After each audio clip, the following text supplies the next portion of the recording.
guys, welcome to my channel.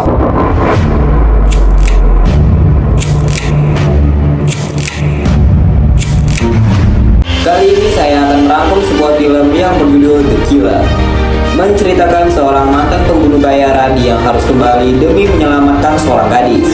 So guys, siapkan posisi ternyaman kalian dan tanpa berlama-lama, inilah The Killer.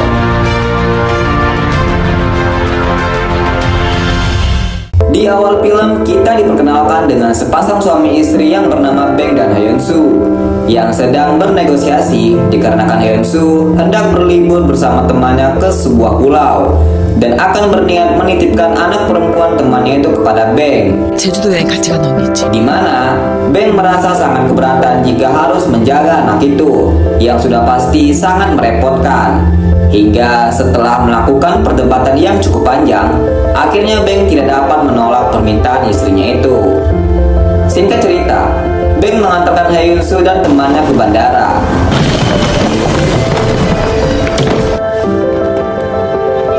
Lalu pada malam harinya, ia menjemput anak titipan yang bernama Yeonji. 김윤지 학생, 타. Tetapi tidak serumit yang dibayangkan. Di sini Beng sempat merasakan senang sekaligus lega karena Yeonji akan menginap di rumah temannya yang bernama Haejo untuk mengerjakan tugas kelompok. Sehingga Beng akan terbebas dari kewajibannya menjaga anak itu untuk sementara waktu. Di sini Beng mewanti-wanti agar selalu berhati-hati sambil memasukkan sejumlah uang saku ke dalam dompet Yeonji. Saat dalam perjalanan, Beng melihat seorang perempuan yang hendak diperkaos yang membuat pikirannya langsung tertuju pada Yeonji. Sebab menurutnya, bocah itu masih sangat labil dan akan terancam marah bahaya. Scene kemudian berpindah kepada Yeonji yang sedang disandra oleh kakak kelasnya yang bernama Songyu. Ia tak hanya membuli dan memalak, bahkan ia juga berniat memperdagangkan Yeonji untuk dijual kepada bandot tua di luar sana. Di tengah aksi perundungan tersebut, tiba-tiba Beng kemudian hadir di sana, sebab usut punya usut. Sebelumnya Beng telah menaruh pelacak GPS di dalam dompet Yeonji, sehingga ia pun bisa dengan mudahnya menemukan keberadaan Yeonji. Mau tidak mau, Beng harus turun tangan untuk menghajar semua para siswa Badung di sana.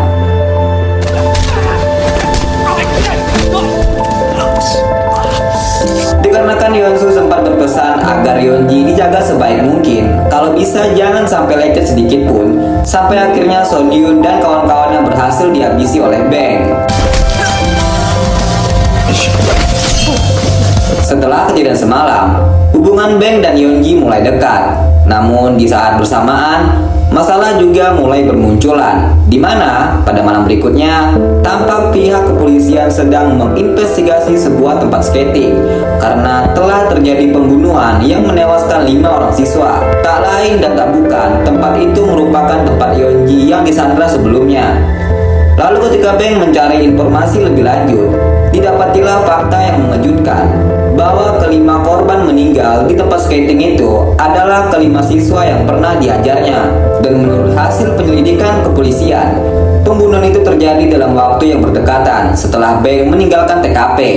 Di tengah kebingungan yang melanda ini, tanpa disangka-sangka, seorang detektif bernama Lee datang ke rumah Beng, di mana ia bertujuan menanyakan beberapa hal yang terkait pembunuhan di tempat skating. Karena pada malam kejadian, mobil Beng sempat terekam kamera CCTV yang berada di area sekitar TKP. Tapi untungnya atas kepintarannya dalam semua menjawab pertanyaan, ia dapat terhindar dari tuduhan si detektif yang seakan-akan menyudutkannya. Sehingga interogasi pun tidak dapat dilanjutkan lebih jauh lagi karena tidak adanya bukti yang mengarah kepada Beng. Setelah selesai satu masalah, muncullah masalah baru. Ia mendapatkan telepon dari Songyu yang menyuruhnya datang ke suatu wilayah yang bernama Hongdae sambil mengancam ia akan menyerahkan pisau yang terdapat sidik jari Beng terhadap pihak kepolisian sebagai barang bukti atas kasus pembunuhan terhadap 5 orang siswa. Ya, itu adalah pisau yang sempat direbut Beng pada pertarungan sebelumnya. Dan dengan terpaksa Beng menuruti permintaan tersebut. Sementara Yeonji akan tetap tinggal di rumah agar tidak ikut terseret dalam bahaya.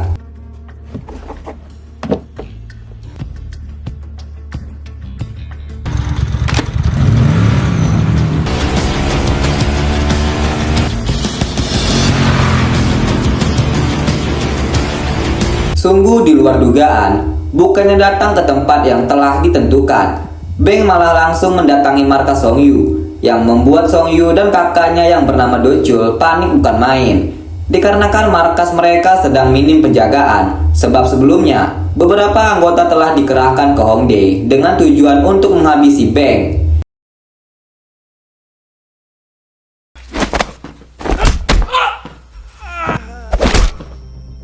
Dengan waktu sekejap, Beng berhasil menguasai keadaan karena menyandra pria botak anak buah Docul sambil mengancam akan membunuhnya, sehingga Docul yang bersudut pun langsung memberikan pisau barang bukti itu, lalu segera kabur dari sana.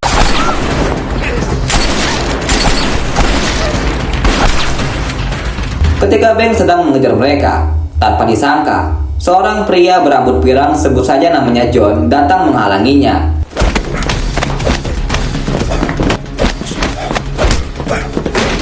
John ini memiliki bela diri yang cukup mumpuni, sampai-sampai membuat Beng kewalahan. Hingga pada akhirnya, Song Yu dan Docul berhasil kabur. Sesampainya di rumah, Beng mendapati Yeonji telah diculik, yang kemungkinan besar ini adalah ulah Docul. Tetapi untungnya, sebelum ia pergi ke markas Soyu, ia sempat meminta Yeonji menggunakan sebuah gelang GPS, sehingga membuatnya dengan mudah menemukan lokasinya. Singkat cerita, GPS tadi menunjukkan ke sebuah rumah prostitusi. Tanpa pikir panjang lagi, Beng pun langsung bergegas menerobos masuk ke dalam. Pada saat sedang mencari informasi di sana, terdengar langkah kaki Song Yu yang sedang berusaha kabur, sehingga Beng segera menangkapnya untuk diinterogasi.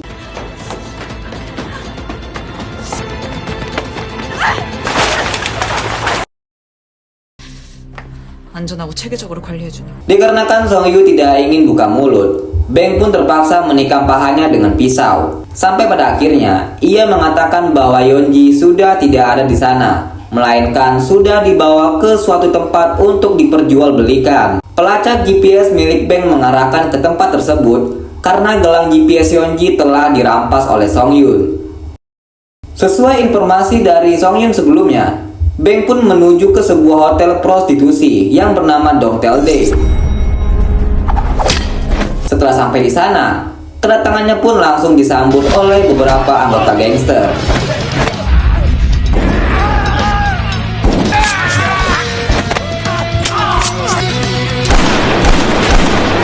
Dalam kemampuan bela dirinya dalam menggunakan berbagai senjata, ia pun dengan mudahnya menghabisi para gangster cap sarden tersebut.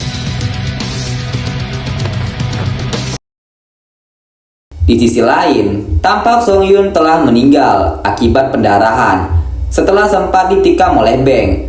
Lagi dan lagi, kasus itu ditangani oleh Lee.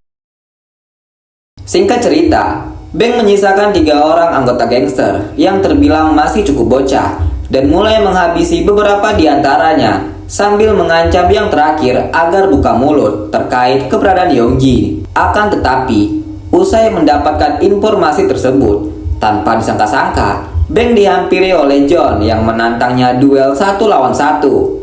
Secara mengejutkan, Beng langsung bergegas berlari ke hotel, lalu menuju kamar di sana sambil terus diikuti oleh John.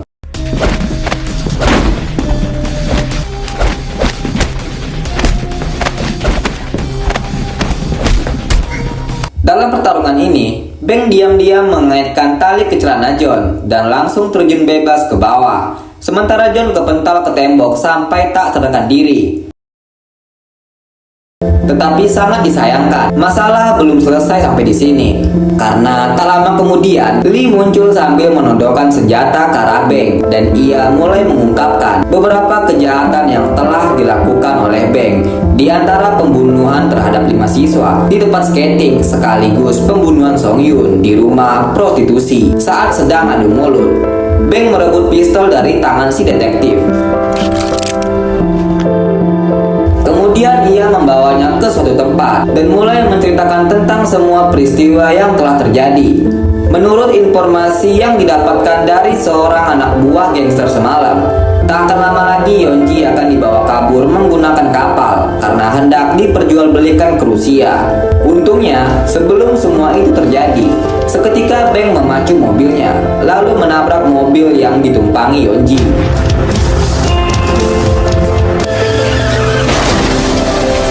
Lagi-lagi di sini Bang membantai semua anggota gangster dengan cukup mudah. Di tengah kericuan ini, Dochul mencari kesempatan untuk menabrak Bang. Tapi rencananya itu gagal dan malah dirinya yang dihabisi oleh Bang. Bang kemudian masuk dalam mobil, lalu mengatakan si detektif ini juga terlibat dalam aksi jual beli wanita bersama para gangster, di mana ia bertugas melindungi alur perdagangan tersebut karena sudah menerima dana gelap dari seorang bos mafia. Namun Bang masih memberikan kesempatan kepadanya untuk menegosiasikan akan hal ini, asalkan si detektif mau membuat keterangan palsu atas kejadian yang baru saja terjadi, seolah-olah Bang tidak pernah membunuh siapapun. Si detektif pun akhirnya setuju. Lee menemui untuk membahas kejadian sebelumnya, dan yang pertama kali dibahas adalah lantas Bang menjawab kalau dirinya telah melihat bukti kerjasama antara si detektif dengan Dongchul melalui ponsel milik Dongchul. Ditambah lagi ketika berada di hotel Donteilde, Bang sempat melihat mayat Song Yun yang ada di dalam bagasi mobil Lee. Ia pun beranggapan bahwa mayat itu akan dibakar pada sebuah tempat kremasi yang letaknya di belakang hotel. Sebab usut punya usut, ketika Lee sampai di rumah prostitusi, sebenarnya Song Yun belum meninggal dan masih bisa diselamatkan. Tetapi Lee memutuskan untuk membunuhnya dikarenakan khawatir apabila suatu hari nanti Song Yun akan buka mulut terkait kasus perdagangan wanita itu, yang sudah pasti akan mengancam profesinya sebagai detektif. Kemudian di sini Bang memberikan sebuah penawaran, di mana ia bersedia merahasiakan serta menutup mulut terkait kejahatan detektif Lee,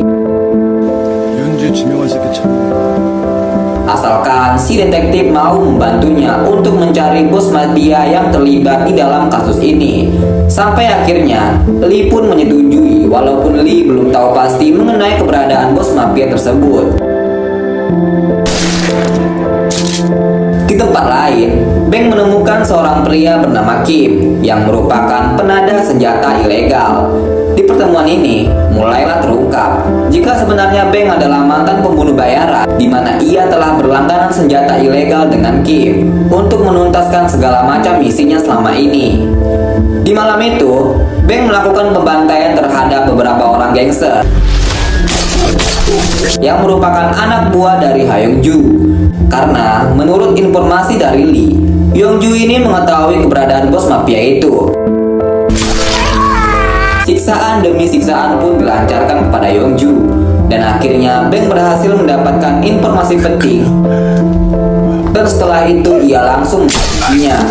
Tak lama kemudian datanglah petugas kebersihan ke tempat tersebut, di mana mereka memang sudah dibayar oleh Bang untuk membersihkan semuanya. Di sini Bang memberitahu bahwa sebentar lagi akan terjadi pembantaian yang cukup besar, sehingga orang-orang itu harus siap membersihkannya lagi.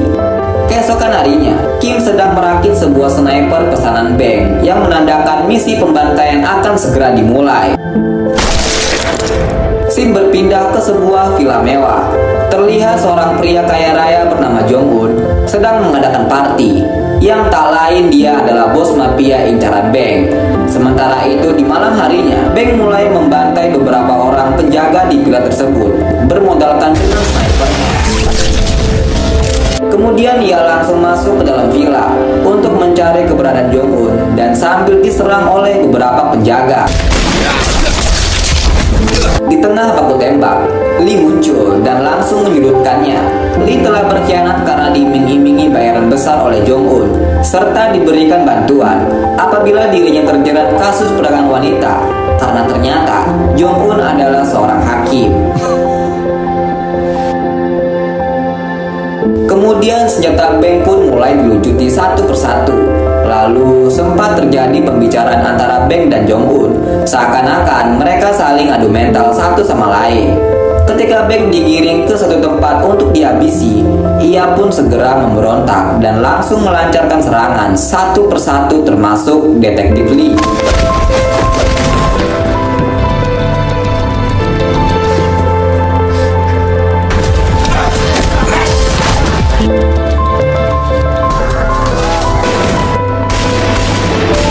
Sampai akhirnya, lagi dan lagi, Beng harus di mana pertarungan di antara mereka ini cukup sengit karena keduanya memiliki kekuatan yang seimbang, baik pertarungan jarak jauh maupun jarak dekat.